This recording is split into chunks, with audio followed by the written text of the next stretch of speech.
Hello again, everyone. Thanks very much for joining us. Fitzgerald Hill, Dr. Fitzhill, he's more commonly known, became president of Arkansas Baptist College at Little Rock 6 years ago. The place hasn't been the same since. You're now up to 1,500 enrollment. Well, 1,200 and hopefully be up to 1,500 this fall. And you're changing lives. Yes, sir. That's exactly right. Giving hope to the hopeless. That's what we call it, growing hope. Now, Dr. Fitzhill is out with a new book, Crackback. It's about college athletics and black coaches. Football specifically. Football specifically, sure. The title, Crackback. Well, if you know anything about football, Steve, crackback is a block you never see.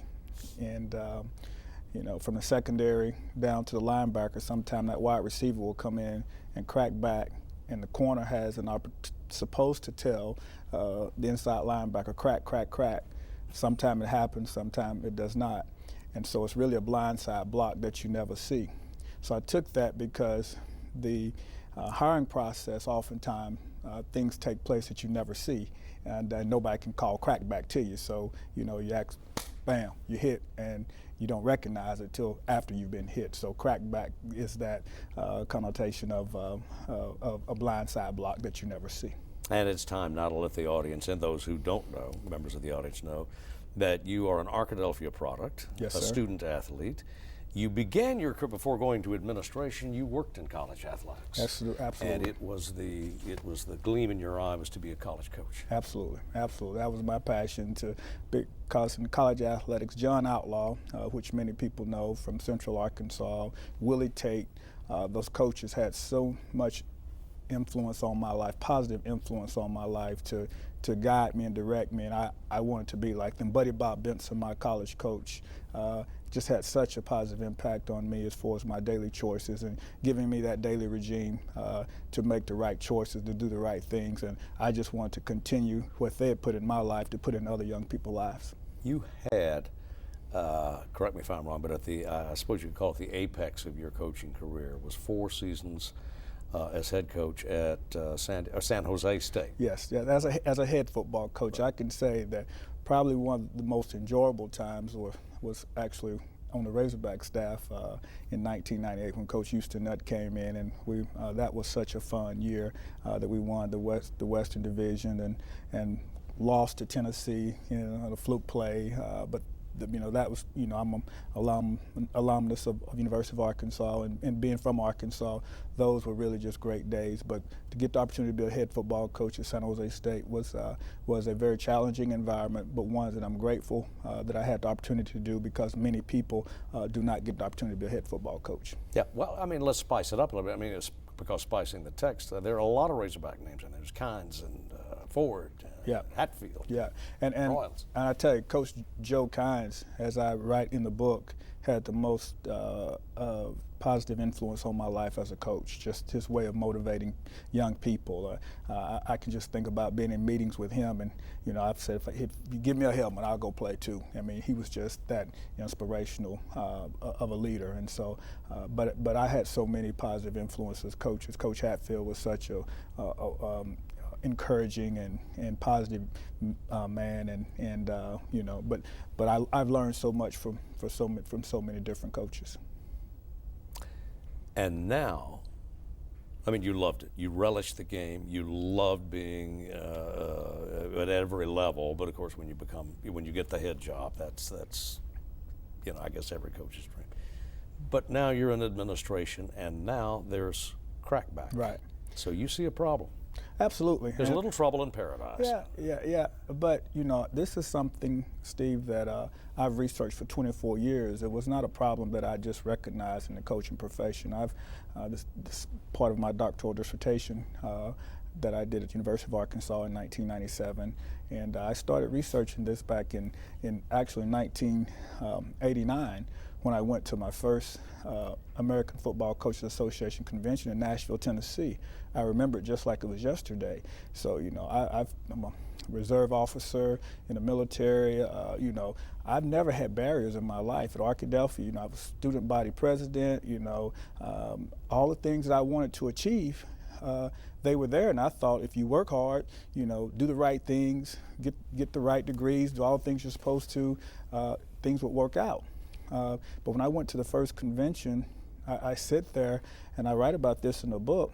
And David Lee walks by, who was at the University of Arkansas. He just got the head job at UTEP. Well, I didn't know Coach Lee. Very nice man, very fine man, but I didn't know him personally.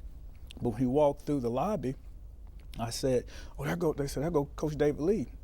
He just got the job at UTEP." I said, "Man, let me give my resume. I got some Arkansas ties. We might know some of the same people. I may have Coach Benson give him a call or something like that." He said, "No." Young coach, this veteran African-American coach was sitting there. He said, "Don't waste your time."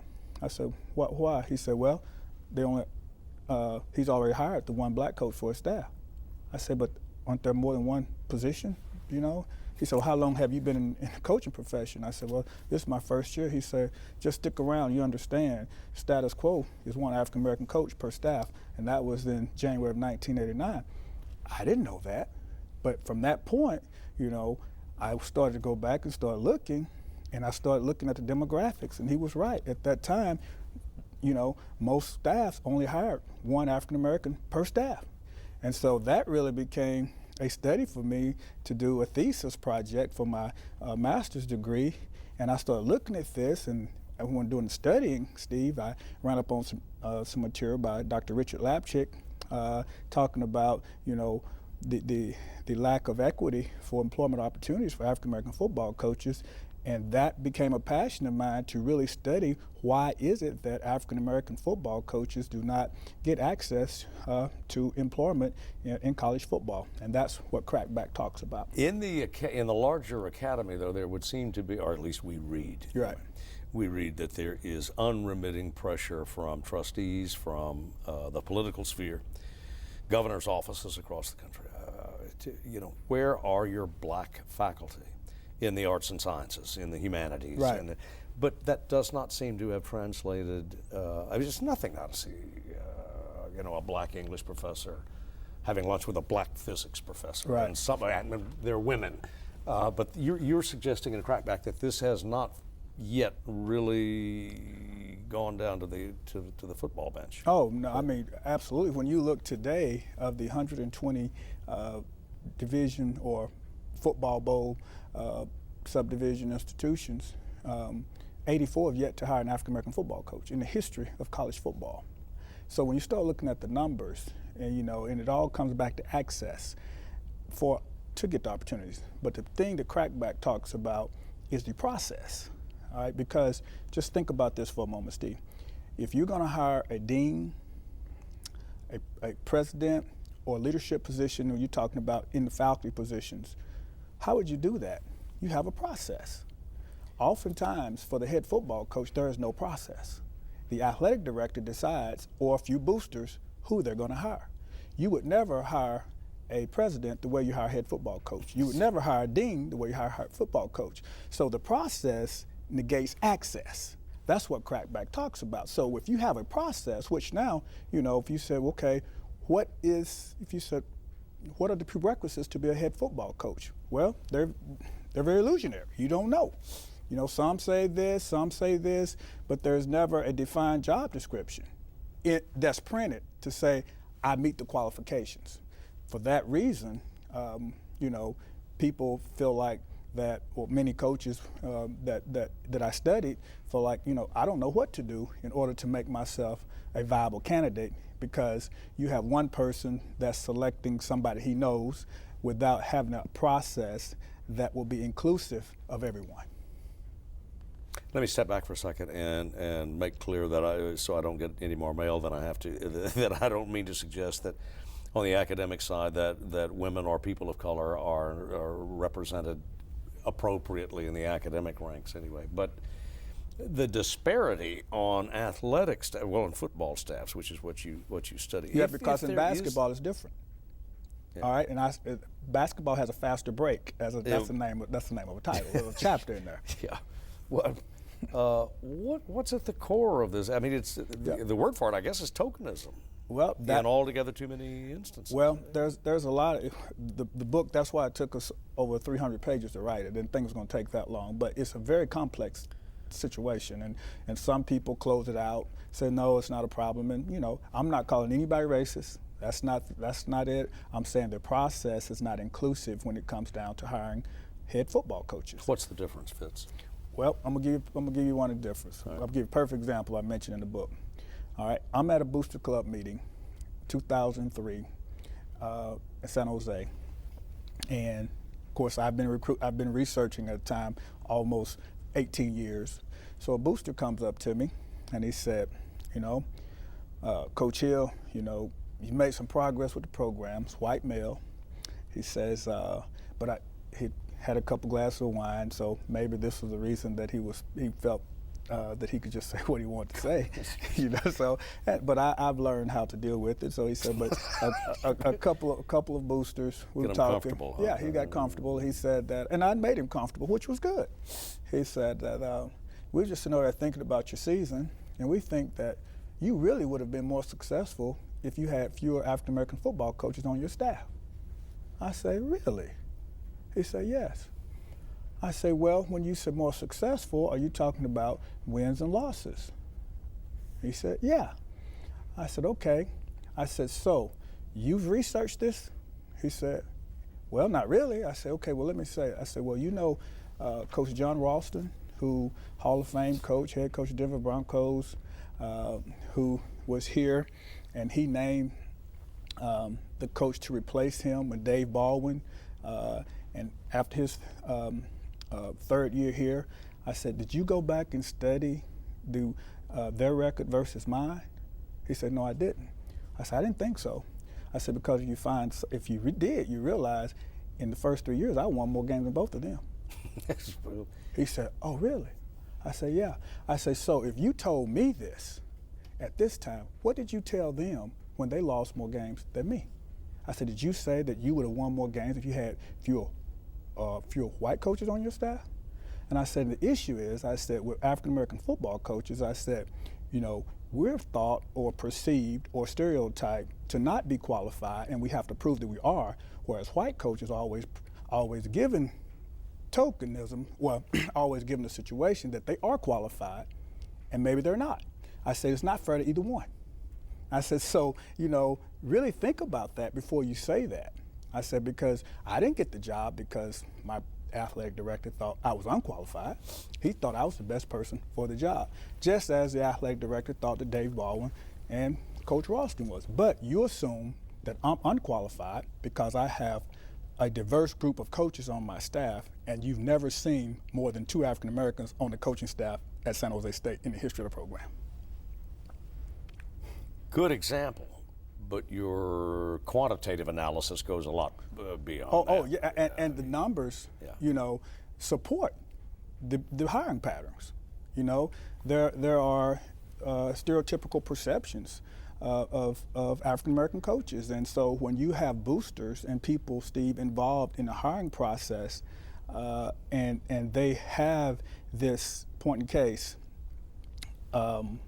when back in Notre Dame, when they hired the gentleman who, I referenced this, and I'm going to draw a blank on the name right now, but when they hired a person who was Catholic, he's a head coach of Central Florida now, I'm drawing a blank, but anyway, the athletic director said that he came out of central casting to the administration.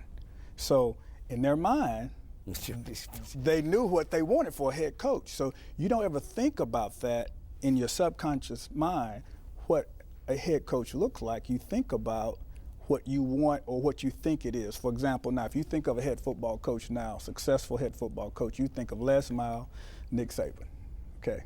That's in your mind. So what I'm saying, in order to look at that and say, but is that right? Because both of them had to be given opportunity somewhere. Bear Bryant was not born a head football coach. Somebody had to give him an opportunity. And what Crackback shows is that race confines space. It's just like if you look I was listening to a health disparity brochure the other day, and it talks about what zip code you're born in has a lot to do with how long you will live. Okay? Well, what I'm saying is that the color of your skin as a head football coach dictates your opportunities. All right? And so when you look at that, you can say,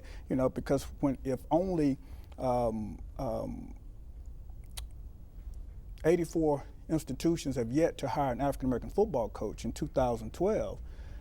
There's some reasons for that, Steve, but the fact remains is that in this complex hiring process, we have to work to be inclusive, all right?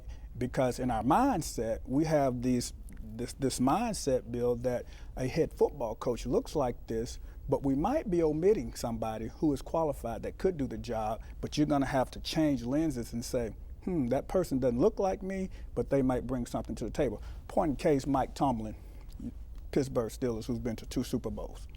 He never would have got hired had it not been for the Rooney Rule, which in NFL says that you have to interview an African American candidate. That was not in their mindset. But he came into the interview, and they said he was so polished and knew exactly what needed to be done to get Pittsburgh Steelers back to where they wanted to be, that they said he was 32 years old. We can't let this person go. We want to hire him. He's been in 2 Super Bowls. But had it not been for the Rooney Rule, he might not have been included in the process. Mm-hmm. And that's what Crackback talks about, making sure you have a diverse pool. And then, I'm not saying hire a black coach. That's not at all. But make sure your pool is inclusive of qualified individuals of all ethnic backgrounds and let the process work out. I guess instead of Denzel Washington, I was thinking a moment ago when you were talking about, image and matinee idol or Hollywood's idea of it. Yeah. I was thinking, I couldn't help but think of I think it was Harry Reid, the Senate Majority Leader, who in the last campaign talked about how Mr. Obama was a polished articulate. Yes. Oh yeah, absolutely. Black man. Yes, absolutely. That's because in your mind, and I talk about that in the book, I said, so, and I've had that happen to me before, and people say, well, we're looking for an articulate person. So in your mind, you're basically saying that you don't perceive most African Americans to be articulate. All right, so that's your norm. Yeah. So how can you distinguish yourself from that norm? And so those are things that the NCAA has for African American coaches, and I look at that. I said, so the NCAA has a professional development seminar for prospective African American football coaches that have shown to have leadership skills to become head coaches, but they don't have that same seminar for white coaches. And I said the reason, in many instances that you will see, is that you're saying then that African American football coaches need to be polished. Whereas if it were a white, we would want a muscular, tough guy. I mean, articulation wouldn't enter into it. No, not at all, it would because be, think about some of the white male head coaches. Can you talk good old boy to the big check writer? Coach Danny Ford. Yeah. I mean, think about his image. I mean, I'm just using that. Yeah, right. As an image, he won a national championship at Clemson. But when you're looking at that, you definitely want somebody who you think that will be able to represent the institution, because oftentimes, Steve, the head coach is the signature person of the institution. The idea, the equity of the whole matter aside, and the equality of opportunity aside, is there a special importance or significance to having black coaches today? I mean, working with black kids. Well, I think kids. I mean, young. Yeah. Are you talking about head coach or just as a? At any level, head coach, from graduate assistant on up to head coach. I think you have to have a diverse, with any corporation or any, not just coaches. I think that you need a representation of a diverse group of people on your team. I mean, that's just makes it better. I always use this. If I went to Japan to start a business, all right, and 80% of my laborers spoke Japanese, I think my management team should be a reflection of my labor, of everybody's doing the work. I mean, so because there may be some cultural differences that you will need to have expertise when you're trying to lead a group of people. That's just good business. I mean, that's why, in marketing, when you're doing promotion, I remember one time Tom Joyner, which is one of the largest African-American morning shows syndicated throughout the United States of America I was reading about this, said that they could not, a cruise company came to them and said, we can't get African Americans on our cruise ship, and we want to reach out to you to see if you can help us start doing that. And he said, well, how are you doing it? He said, well, when we mass market our product, we just do it the same way. And he said, no, give me a shot. And he filled up the cruise ship because you had a specific person speaking to a specific audience.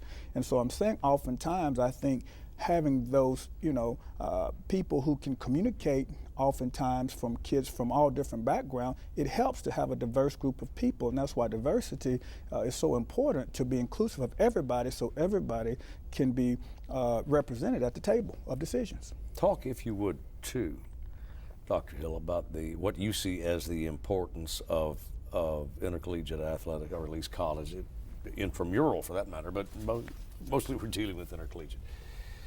The importance that you believe it can play in the development of a young man. Oh, man, I wouldn't be here today. Let me tell you, Steve, in 1983, I actually left Northeast Louisiana because my dad was dying of cancer. Did die when I transferred back to Ouachita. 6 weeks later, my mother had a severe stroke. And let me tell you, I was in a state of depression. I had no motivation to go to college whatsoever. Coach Buddy Bob Benson called me, not a faculty member, a coach. And he motivated me to say, listen, you can sit at home and feel sorry for yourself, or you can come back and get in here and let us help you do what your mother and father always wanted you to do with education. That was a coach, not an English teacher, not a science teacher, but a football coach. And a football coach has tremendous influence on a young man, or a basketball coach, or a track coach. I mean, a coach, because they're helping you become the best you possibly be. Now, there are teachers like that, so I'm not saying that, but I'm saying he called me because I didn't want to go back to school. And the way he motivated me, and once he started giving me this vision for myself on doing the right things, homework, here's how we do it, here's the model, and that's why Coach Benson is admired by his former players, to this day. And so I feel the same way. So that's the reason when I came to Arkansas Baptist College, I knew that an academic outreach was through sports. I don't want to coach. I can go coach somewhere else, but I knew that it attracts people. It attracts people to the educational process, because had it not been for football, I don't know if I would have went back to school. And so it gives you that tangible item to allow people to do what they want to do while you teach them to do what they need to do in order to move themselves forward. And that's what athletics is all about. I mean, it just gives you, I call it a laboratory of life, because, you have a biology lab when you go to biology. Well, athletics is a life lab. And, and it taught me so much. When I was in Desert Storm, two-a-days helped me get through Desert Storm. 2 days in Arkansas would do it. Exactly right. When I was over there in the desert, I thought back about, those times when it was tired and it was hot, and Coach Outlaw was running that 2 days in college. All those things helped me when I get tired to push myself. Those are the lessons I've learned, and that's what I try to teach young people today. It's discipline. It's the pain of discipline or the pain of regret. I believe you have the pain of discipline to make yourself do what you don't want to do, so you can do what you want to do when you want to do it. Well, and it's your book, your words, but I also want to note, playing devil's advocate here, are you giving athletics too much credit? You had, by your own telling, you had superb parents, superlative parents. You had mentors along the way that weren't in athletics. You had ROTC. Absolutely. You were an infantry or a military officer. Yeah. I don't know if it was an infantry. Transportation. But you had a lot of social, cultural, intellectual, family influences in your life, and yet you think it was football that made. I'm going to tell you, church had a big part of it. Oh, and sure, of course, faith. Yeah. And Sunday school development. And community, as I mentioned to you earlier, if I was going to say, it's the whole Arkadelphia community. I mean, to be able to walk down Cattle Street and Main Street knowing that I was being looked, observed and watched over by a entire community. You love that town still. I love that town now. I'm gonna tell you, I am. Arkadelphia, the fact that our football, basketball, track, the people, the teachers, the principals, to this day, I wish my son could have what I had at Arkadelphia, or my daughters could have had the experience that I had in Arkadelphia. It is something, that I will take with me to my grave. Arkadelphia was one of the best things that ever happened to me, to have that support system. And so you're right, it wasn't just athletics, but athletics was a major part because I spent so much of my time in athletics.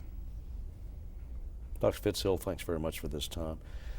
If you have a little extra time to hang around here, I'd like to get in a few more questions, and as sometimes the case, we would invite you at the conclusion. We've now reached the end of our time for our over-the-air presentation. Go to our website, and we're going to continue our conversation with Dr. Fitzgerald. Thanks for tuning in. Thank you.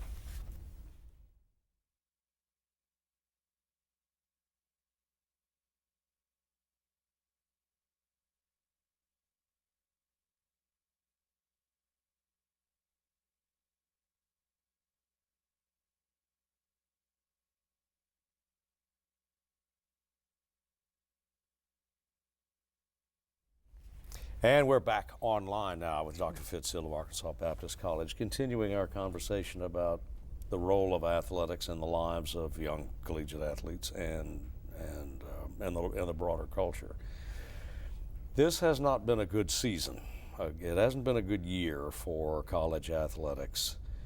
If only, I guess it's fair to say, guilt by association. You've had the awful events at Penn State. You've now had some trouble at ASU, right, with a young athlete over there involving a state treatment. Plus, we've had the Fayetteville situation with former Coach Paterno. Are things out of control at in college athletics? Well, your specialty is football, yeah. I know, but I mean. But as a whole, as talking to my academic mentor, Dr. Richard Lapchick, I think what you see is that athletics and the TV and the attention given to athletics, and you have ESPN 24/7 now. You have all these different entities covering college athletics like you didn't 40 years ago, is the reason all these things are brought to the forefront. So I mean, when 20 years ago, you wouldn't have had all the attention because you didn't have all this media. I mean, now the hype and those type of things. I believe that we definitely need to make sure that we're doing our very best to develop the total person. And I don't think an athlete, should be given any special treatment or treated any other way or mistreated because he or she is a student athlete. And because of the fact that, that you have the national championship, the BCS, and so much money involved in college athletics today, that you have so many people looking and saying, this is right about college athletics or this is wrong about college athletics. Right or wrong, it's based on the decisions that the individuals make. Now, you have people making right or wrong decisions outside of college athletics in other departments and everything, but it's not focused like it is Penn State, as you talk about, Steve, ASU, as you referenced, because a person made a choice. The fact of the matter is, on campuses, you find other people making mistakes, but there's not being told to the nation like that. And that's why sometimes student athletes, are singled out, unlike normal students who you never know about. I mean, if they do something, it never makes the paper, but you can't differentiate between a student just because you're an athlete. You have to treat them all alike and give everybody fair. But I can't say this, because NCAA is doing the very best it possibly can to keep control of it. Because is it? Well, it's the college presidents that's running. I mean, they're running NCAA. That's what I think a lot of people, I mean, they meet to decide what's going to happen or how things are going to be saying. That's why I'm saying, even in crackback, I make mention that I made before Mr. Brands, before he passed away, he and I testified to Congress at the same time together. And the thing I always question about the NCAA they asked, about hiring, putting in the system hiring, he said, well, we can't do that because the hiring of institution is the prerogative of each college or university. But my question is, but you can decide who they recruit, what test scores they have, the clearinghouse, how you can bring a recruit in, but now you're going to tell me that you can't decide that there's not a system in place to be inclusive? I don't believe that. I said, but those are type of but the presidents make that call. The presidents decide. All of those, they're the voting body of, right. of the NCAA, and so they need to decide how they want to. But the booster influence is really, really, really thick on what's happening in college athletics today. The boosters tend to write checks more for the athletic department than they do, say, for the physics department. Absolutely, because the physics department is not on ESPN right. on Saturday with 100,000 people in it. Agreed. Yeah. So to what extent does that make college presidents captive to the boosters? They're well, I'll let you answer. Well, I mean, when you read the book and you see it talk about boosteritis, which is what I'm saying, it's just an affection. That's what it is, and the boosters know what they're doing because, if you pledge $10 million over 10 years and $1 million a year, you have influence for that 10 years. So you actually know what you're doing, and so I mentioned SMU when they hired their new coach. They had 20 boosters that decided they were going to give $100,000 each to hire the new coach. And so now really who's in charge? So I mean, it's a very complex situation, Steve, but in order for college athletics for people to perceive that college athletics is being run right, our presidents have to really show that leadership and make those decisions because they're the voting members of the NCAA. And I think sometimes people see the NCAA as an entity on its own. It is the college presidents.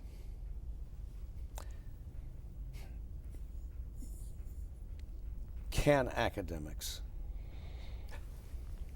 despite the obvious challenge, I mean, hundreds of billions, system-wide, billions of dollars in television revenues and broadcast revenues, cable revenues, endorsement contracts, booster checks. I guess it goes without saying, it can be very difficult for an educational institution to maintain its integrity across the line. And with that much money flying around. Oh, absolutely. And it's a challenge because you remember when Ohio State, when Coach Tressel, you remember the college president, he was joking, but he said, well, I hope he doesn't fire me. Right. It's so much influence because of the aggregation of people on Saturday. Because that's, and I just have to keep talking about the impact of ESPN because, when I grew up, it was 3 channels, 7, 4, and 11. Okay, and you had 2. Okay. Yeah, well, thank you. Yeah, right.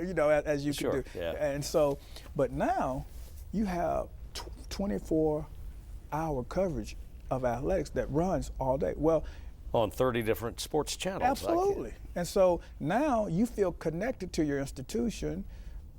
You may be 2,000 miles away, but now you can say that. Well, you couldn't have done that in 1969.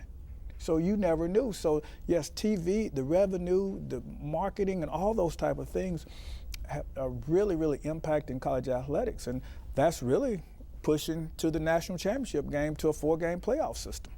All the, money has a strong force to get things done, And so, I mean, it's a very challenging situation. And when you're trying to keep the academic integrity of the institution, that's a challenge. Yeah, one other question, Dr. Hill, and that's this. If college athletics can rescue a young man,